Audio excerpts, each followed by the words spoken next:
Ganda.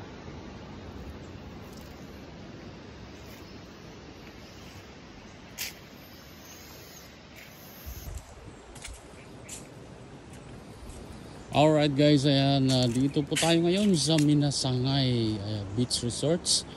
Ayan, kung saan napakaganda po ng resorts dito. Kaya mapapansin po natin guys, ayan napakaganda ng tanawin.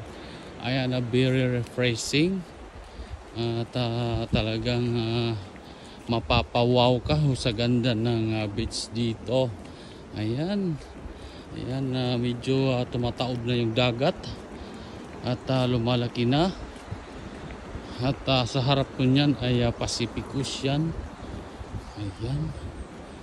Yan, mapapansin din po natin dito malalaki yung mga bato sa gilid. At yung iba nga po at kami ay dito kami sa ilalim ng bato. Ayan, wala pong bayad dyan. Dito ka lang sa ilalim ng bato na malalaki. Ayan, solved na. Yan, napakaganda ng tanawin dito guys. So kung makikipapansin natin, yan, Pacific Ocean na po yan. Yan, kung mapapansin natin, malakas yung alon. Ayan, at dito naman sa may mga cottage din po rito. Ayan, may mga cottage siya. Mga simpleng cottage lang po yan. Ayan guys, so kabundukan yung makikita natin sa paligid. Ayan, napakaganda po ng Minasangay Beach. Alright.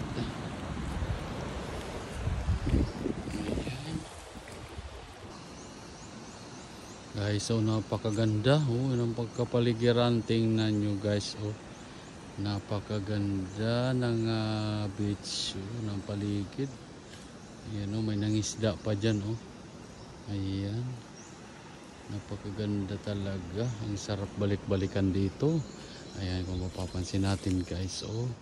Dito mga kabundukan po yan. At doon dito sa harapan ay beach. Ayan, napaka refreshing.